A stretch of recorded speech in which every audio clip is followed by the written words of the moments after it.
Pour que les hommes politiques se parlent au moins. Non, les hommes politiques ne peuvent pas se parler dans ce système.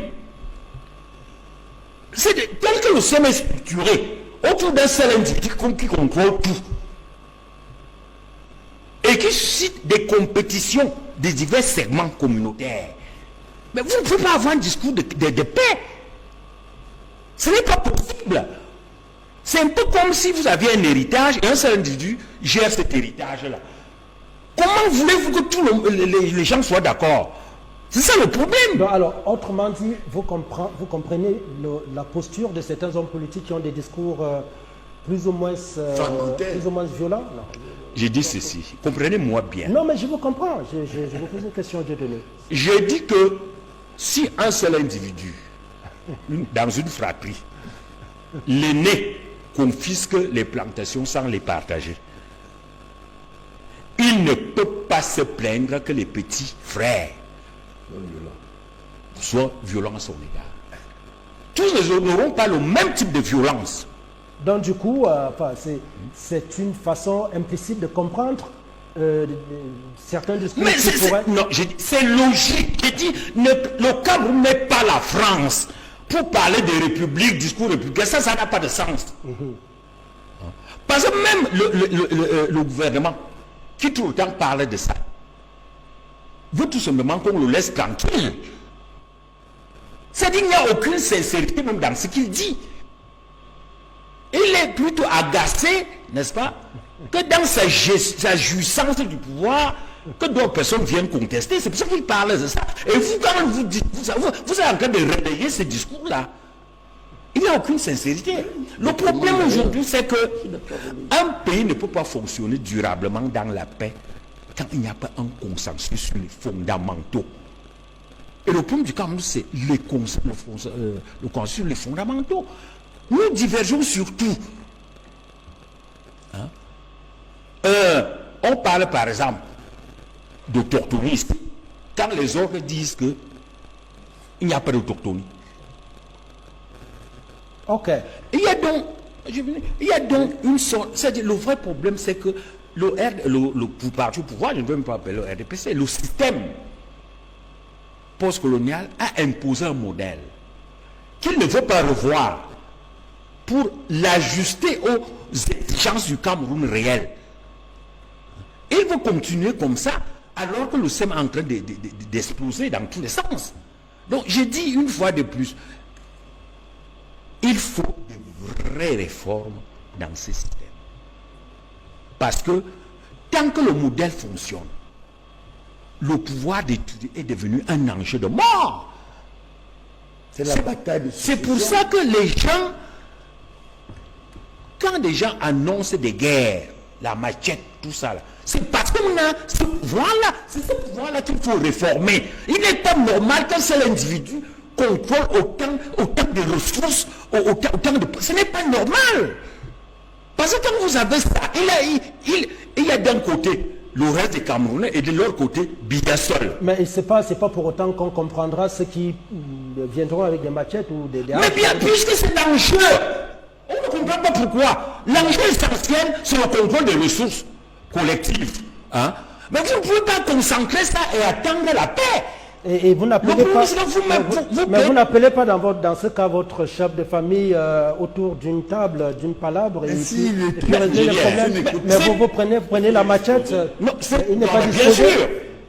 Si le chef de famille ne comprend pas, que vont faire les frères?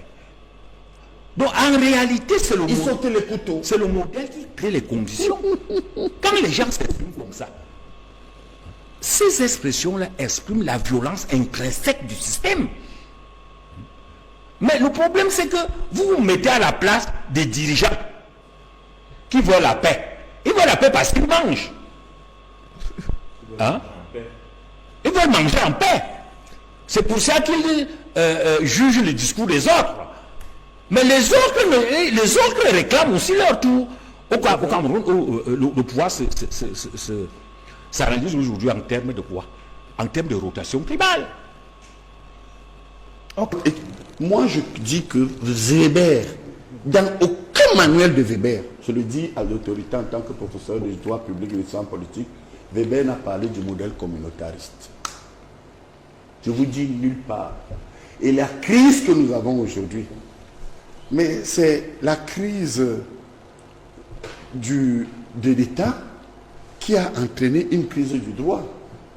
Qu'est-ce qu'il faut faire pour éviter cela? Il faut sortir du désordre et du dérèglement que nous vivons autour du président. C'est-à-dire que, regardez, quand vous avez une crainte, vous avez mon ami, parce que, vous voyez, moi je cite mes amis. Je vérifiais auprès du ministre Atangandji. Je vous jure que même si Atangandji ne me voit plus, j'ai cheminé avec Atangandji, le ministre Atangandji. Quand il dit, il parle de Molinex. Est-ce que c'est bien? Quand vous voyez les acteurs qui accompagnent le chef de l'État, les problèmes de justice, il faut repenser l'État. Lorsque Dieu donnait Somba dit que ceux qui se lèvent, quels sont ceux qui se lèvent pour parler? C'est des gens qui veulent préserver leurs intérêts. Regardez aujourd'hui, et c'est là où j'en veux un peu au ministre Kamto.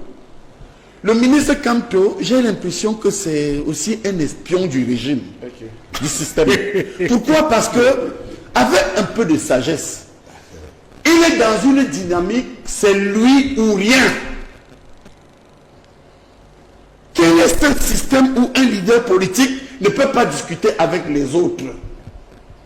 Et quand vous observez très bien, autour du président Paul Biya, c'est le désordre et le dérèglement qui règne.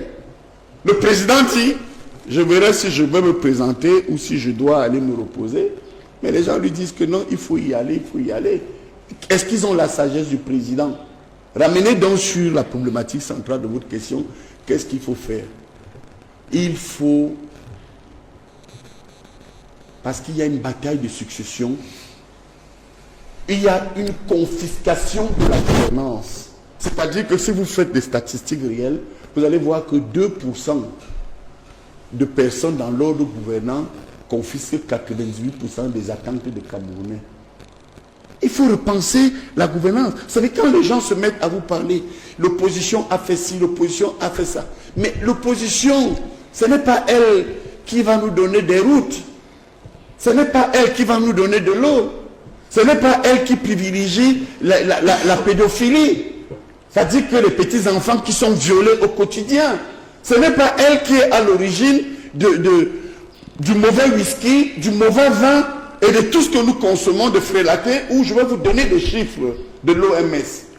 Toutes les 23 minutes, toutes les 10 minutes, je vous donne les derniers chiffres, 25 Camerounais meurent. Ça veut dire que nous avons aujourd'hui au Cameroun 500 morts par mois. Comment éviter ça? Comment redonner de la vitalité aux Camerounais? Lorsque nous savons qu'autour du président Paul Biya, certains ont créé le vide. On a atteint un stade où on doute même de ce que certains collaborateurs du chef de l'État viennent nous proposer. Où est l'affaire Martinez? Amour Bilinga est en prison. Au-delà de cela, quand vous voyez des gens comme les rapports de la CONAC, qu'est-ce qu'on en fait? Et au-delà de là, où est les affaires Covid, les affaires des stades? C'est pourquoi je vous dis qu'un homme politique accompli, ce n'est pas mieux ce qu'ils décrivent. Ils ont raison. C'est un des éléments vrais. Mais un homme politique, c'est quelqu'un qui comme l'a si bien démontré Essomba, c'est des gens qui règlent les problèmes de la société. Pour moi, je prends la définition de Michel Alliot, un homme politique professionnel, c'est celui qui apporte le bonheur à son peuple. Celui qui règle les problèmes, qui ne laisse pas les gens dans l'incertitude. Le Cameroun vit dans une incertitude terrible. Autour de cela, qu'est-ce qu'ils ont donc mis en place? La bataille de succession. Je termine, vous allez encore me reprocher d'illustrer. J'étais étudiant, j'avais 20 ans. Quand j'étais le patron du parti à Paris, le ministre Grégoire Onaki répond à Kamto. Il était déjà secrétaire général du comité central.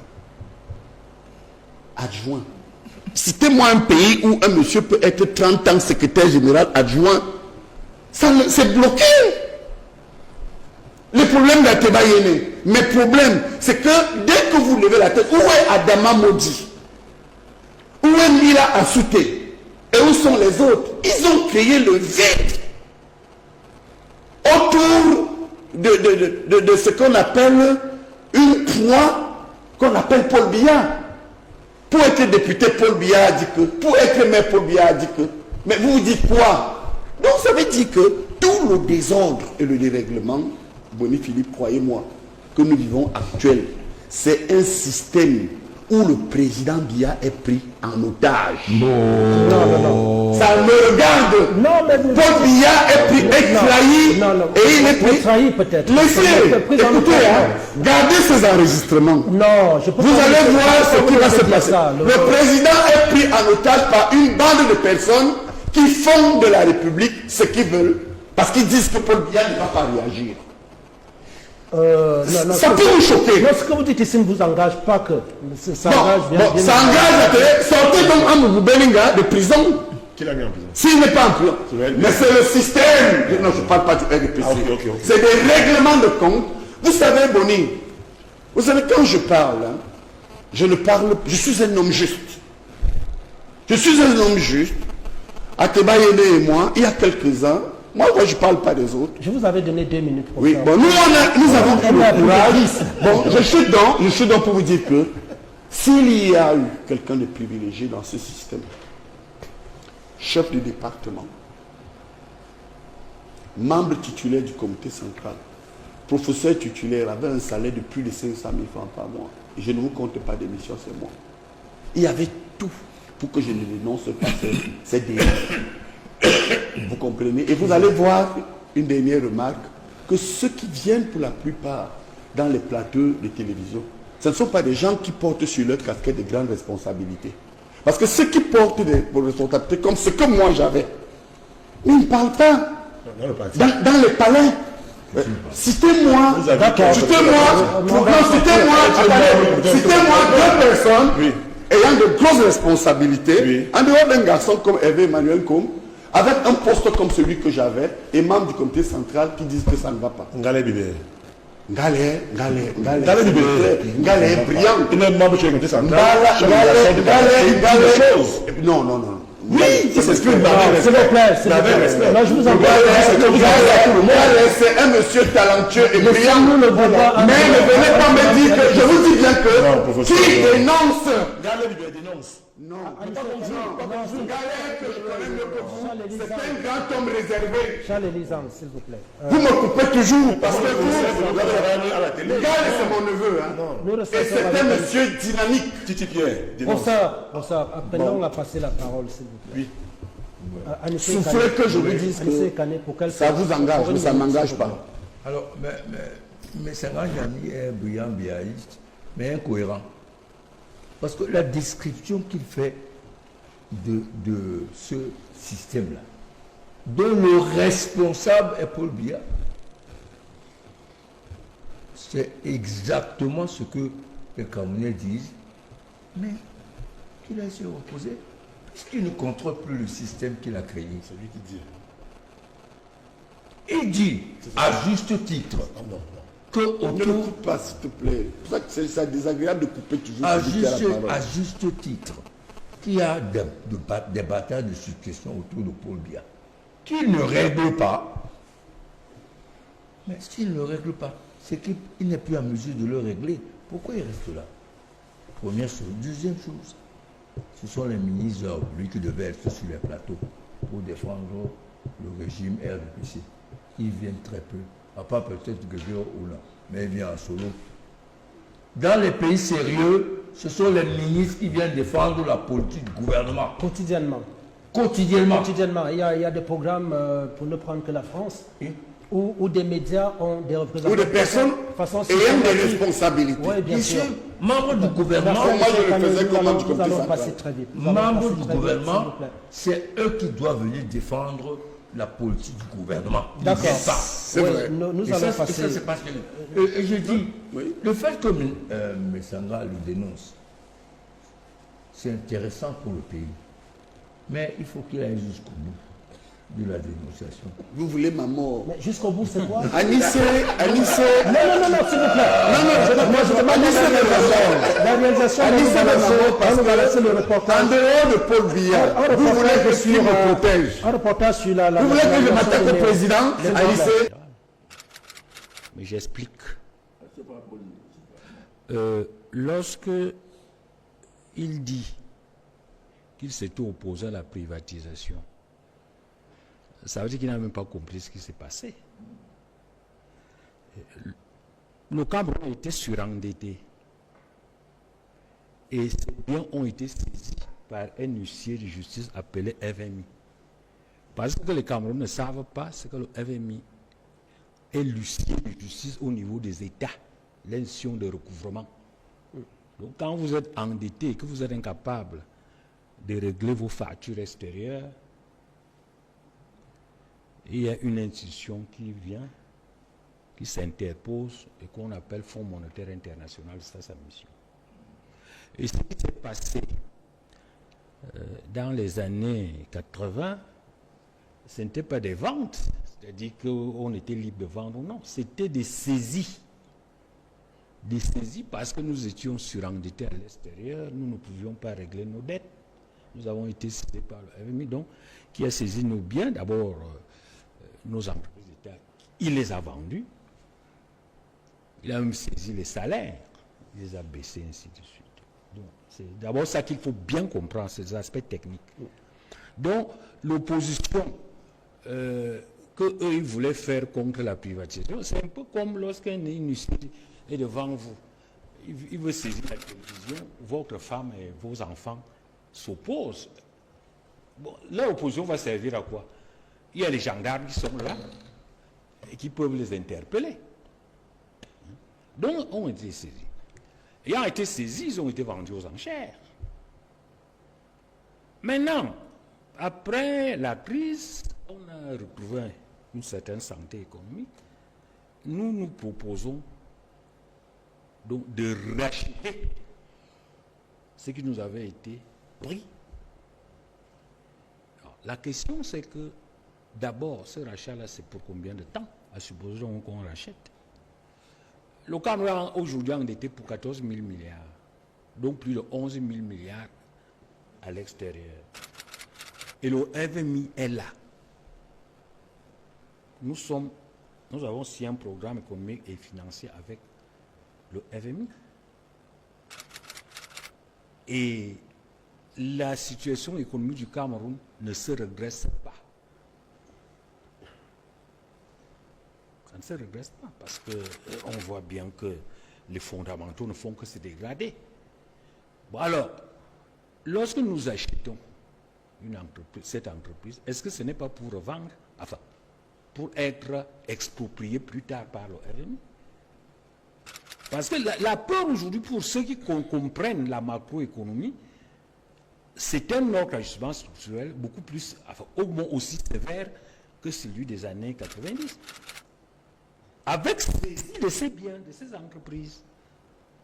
Donc, j'ai dit, bon, maintenant, je ne vais pas intervenir dans les aspects purement opératoires de l'entreprise. Est-ce que son service va s'améliorer? Ça, nos entreprises ont fonctionné. Elles ne fonctionnent pas très bien. C'est pour ça, d'ailleurs, que le pays est entré en crise et que le FMI a eu l'occasion de saisir nos biens et de nous exploiter, de nous de nos biens et autres. Donc, la question aujourd'hui, c'est que est-ce que c'est vraiment opportun? Moi, je ne pense pas. Vous ne pensez pas que ce soit une bonne décision? Non, ce n'est pas une bonne décision. Que le Cameroun achète... non, puisque de toute manière, on va récupérer. C'est-à-dire, la situation macroéconomique du Cameroun, on va récupérer. Quoi, le Cameroun est incapable de gérer une société? Ce n'est pas un problème de gérer. Vous ne me comprenez pas. Non, mais je vous pose des questions. Non, ce n'est pas un problème. De comprendre. Ce n'est pas un problème de gestion. Je dis qu'il y a un ajustement structurel dans lequel on va encore ressaisir cette entreprise. Il faut comprendre ce que j'ai dit.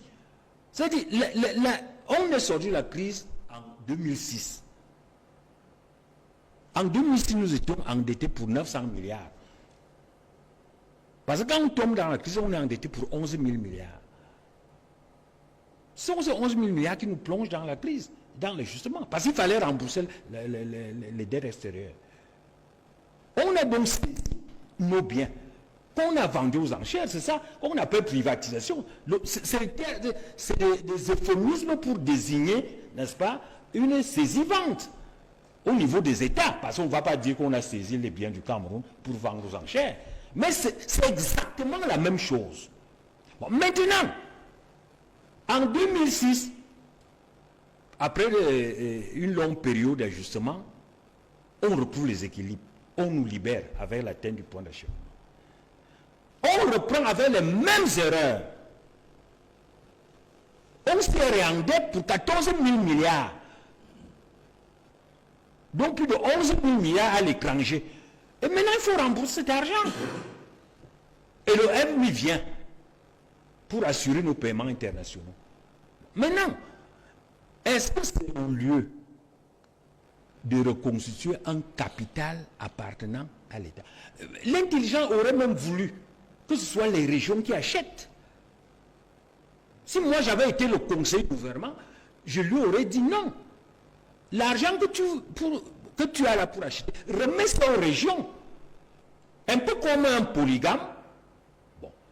Pour éviter d'être saisi, qu'est-ce qu'il va faire? Il va remettre ses biens à ses femmes. Parce que Lucien, les femmes ayant chacune son patrimoine, Lucien ne viendra pas. Mais maintenant, là, quand ils achètent, c'est cet néo-là que le FMI va saisir en premier lieu. Donc, au vu du contexte que vous décrivez, le Cameroun est incapable actuellement de gérer une société comme Eneo, c'est ça? Non, je dis la gestion technique, oui. C'est-à-dire nommer les gens, gérer peut-être, équilibrer les comptes. Si on met les gens qu'il faut, à la place qu'il faut, avec les procédures, l'entreprise va marcher. Mais je dis que les conditions macroéconomiques du Cameroun oui, vous l'avez ne lui dit. permettent pas de prendre ce genre de risques, sauf à le faire à travers les régions. D'accord. Mais Dieudonné Somba, est-ce que vous pensez que le processus va aboutir, processus de rachat, puisque Eneo pose Actis, je veux dire, Actis pose des conditions. Non, c'est des d'apurement des arriérés, par exemple. Non, ça c'est des problèmes purement financiers. Ce n'est pas là le problème. Oui, mais c'est des conditions qu'ils posent, Dieudonné Somba. Non, c'est des conditions qu'ils ont posées. C'est un contrat d'achat. Oui. Les conditions qui pour le Cameroun a assez d'argent pour acheter, ce n'est pas là le problème. C'est-à-dire, vous pouvez créer souvent de problèmes. Le problème des néo n'est pas la capacité du Cameroun de l'acheter. Ce n'est pas ce que je dis. Moi, je suis un spécialiste de l'économie, de la macroéconomie. Mais je dis que l'opération n'est pas opportune maintenant pour la simple raison que nous sommes sous ajustement et que l'huissier de justice est là. Parce que quand il faut bien rembourser la dette, il faut bien nous contraindre à rembourser la dette. Mais vous dites que ce n'est pas un problème. Si ce n'était pas un problème de donner son bas, Actis n'aurait pas posé ces conditions, non, quand même. Monsieur Boni, non, j'ai dit Monsieur Boni. C'est dans les documents officiels, je suis désolé de donner son bas. C'est dans les documents officiels. Actis pose clairement des conditions. C'est des centaines de milliards de francs CFA. J'ai dit, Actis pose des conditions d'une transaction. Mais il est sur les principes. Moi, le seul Cameroun accepte les conditions, il paye non. Bien sûr. Vous me demandez quoi si le Cameroun est capable de respecter les conditions d'une transaction? C'est une transaction. Et dans une transaction, chacun pose des conditions. Hein? Mais ce n'est pas là le problème. Non, pas du tout. Le Cameroun peut prendre un emprunt et payer. Il peut lancer un emprunt obligataire, il paye. Ce n'est pas là le problème. C'est-à-dire que le Cameroun peut réellement racheter en mobilisant les moyens. C'est un détail. Ce qui est important, c'est qu'avec cette situation macroéconomique et la présence du FMI au Cameroun, depuis 2017, est-ce qu'il est prudent pour le Cameroun d'acheter un bien alors que l'huissier de justice est là? Parce que sinon, nous serons encore obligés, le FMI va reprendre ses biens comme un huissier de justice et les revendre. C'est-à-dire l'eau bradée, comme le font tous les huissiers de justice. Donc le problème ici était un risque macroéconomique. Et qu'est-ce que vous conseillez donc, finalement? Oui. Qu'est-ce que vous avez donné comme conseil? Qu'on reste, que le statu quo reste? Non, est-ce que j'ai dit ça? Non, J'ai dit que si le Cameroun tient à récupérer Eneo, que l'État distribue les actions aux régions. Ça veut dire que l'Eneo doit être la propriété de la nation camerounaise à travers les régions qui sont autonomes. Non pas une propriété de l'État central. Parce que c'est une propriété de l'État central, Ils vont tout raconter. Eneo sera saisi. Ça veut dire que après la récupération de Eneo, vous allez entendre d'ici 5 ans, on vous dit on privatise. Vous allez croire que c'est une privatisation réelle, alors qu'en réalité c'est une saisie-vente. Voilà ce que j'ai dit. Anissé Kani. Bon, je le sais déjà, vous n'allez pas me donner le temps d'exprimer parce que c'était important. Non, on ne peut pas vous donner le même temps. D'accord. La première chose que je veux dire, la remarque, c'est que, et son bas ici de particulier, c'est que, il analyse la situation et il la considère comme irréductible, figée. C'est pas possible. Il n'y a rien d'absolu dans la vie. Ce n'est pas statique. Il n'y a rien d'absolu. Premièrement.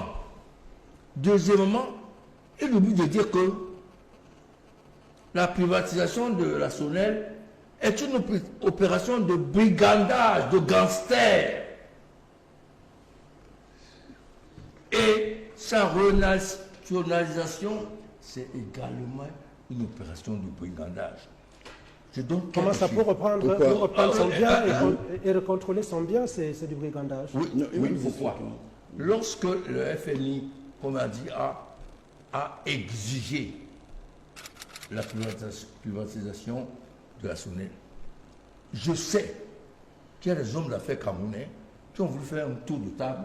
L'État a refusé, sous le prétexte que ça va donner à ces hommes d'affaires qui voulaient faire un tour de table un poids politique incontrôlable. Première chose. Deuxième chose, il y a des gens qui étaient chargés du processus de privatisation. Ce sont ceux-là même qu'on a nommés à la tête de l'entreprise privatisée. On appelle ça comment? Délit d'initié. C'est du brigandage. Aujourd'hui, Actis avait pris l'engagement de moderniser l'appareil de production et de distribution. Il n'a pratiquement rien fait. Ça faisait partie du contrat. Son loulou, sa feuille de route. la réparation de son loulou, c'est 78 milliards. C'est-à-dire le prix de rachat. De rachat. Moi, je ne sais pas comment on appelle ça. Plus grave, les gens qui ont négocié la privatisation de la SONEL sont les mêmes aujourd'hui, par des artifices de sous-système d'écran qui sont dans la vente d'actifs. C'est quel pays ça? Alors, quand vous posez la question Soba, qu'est-ce qu'il faut faire? La première chose qu'il faut faire, c'est de faire un audit sur cette affaire de privatisation et mettre en avant les responsabilités de ceux qui sont occupés de cette opération. On fait le bilan d'une opération qui apparaît aujourd'hui comme une faillite, puisqu'on revient au point de départ. Où sont les responsables? C'est comme si on a ces pertes et profits. Le Cameroun a perdu des milliers de milliards de 2000 jusqu'à 2025. D'autant plus que cette entreprise faisait ce qu'elle voulait. Dans la facturation, c'était la faute. Les prépaies, c'est la faute.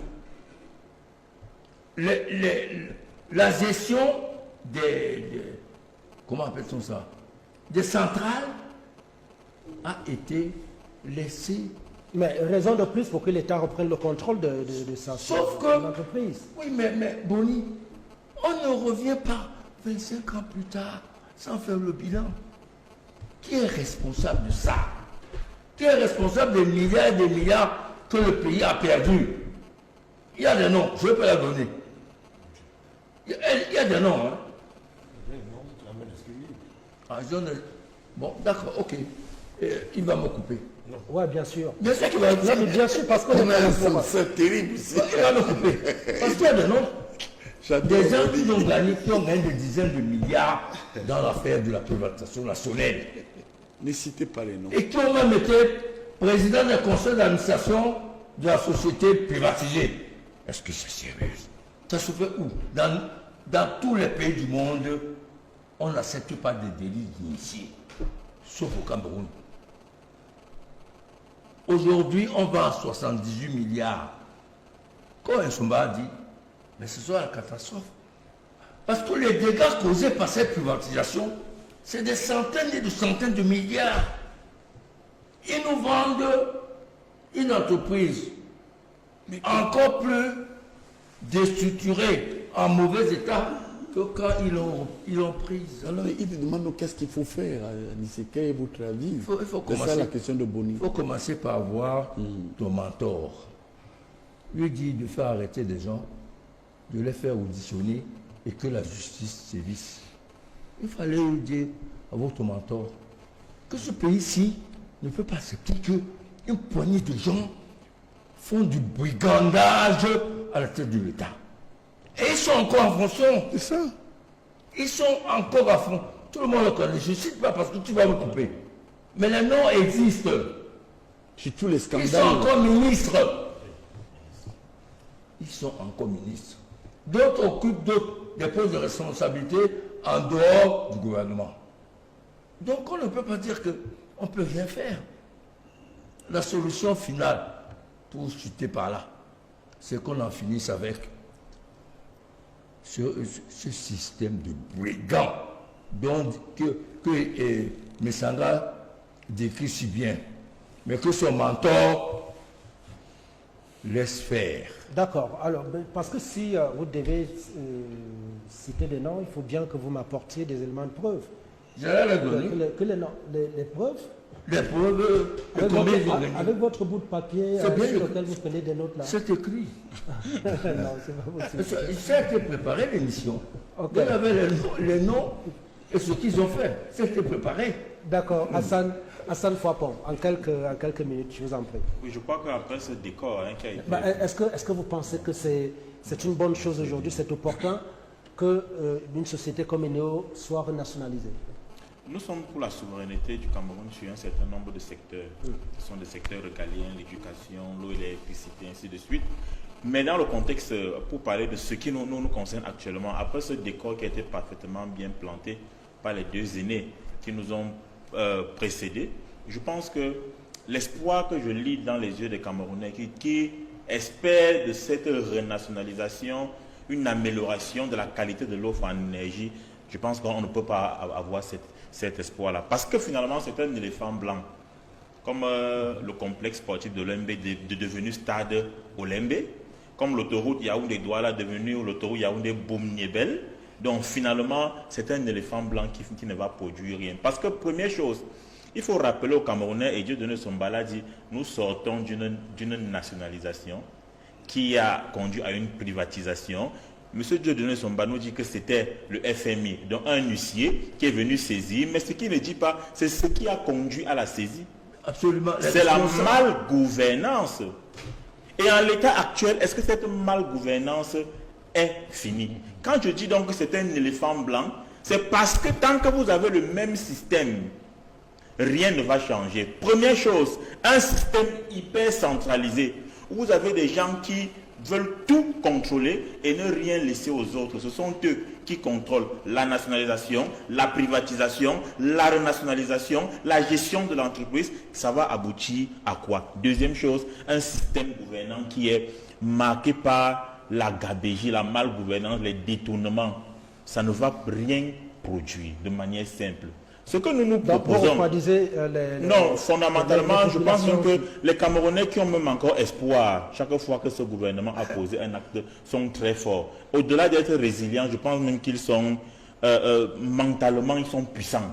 Non, mais parce que dans le gouvernement, Vous voyez que je ne parle pas des personnes, je parle du système gouvernant. Parce qu'en l'état actuel, même si vous mettez le brillant Dieudonné Somba dans ce gouvernement, avec la structure du gouvernement, ça ne va rien produire. D'accord. On va finir par dire qu'il est lui-même médiocre. Je ne peux pas terminer comme cela, permettez-moi. Maintenant, M. Dieudonné Somba a essayé d'évoquer une solution et que nous proposons. Dans le livre Projet de société, ce que j'ai vu, manifeste de la rupture et du progrès, nous proposons, au-delà justement de ce qu'on appelle le fédéralisme, la création des régions communautaires autonomes qui devront gérer au-delà d'un certain nombre de secteurs, même l'eau et l'énergie. Parce qu'il est quand même absurde qu'en 2025, on parle de décentralisation et que finalement ce soit l'État central qui soit obligé, que les gens soient obligés de partir à Yaoundé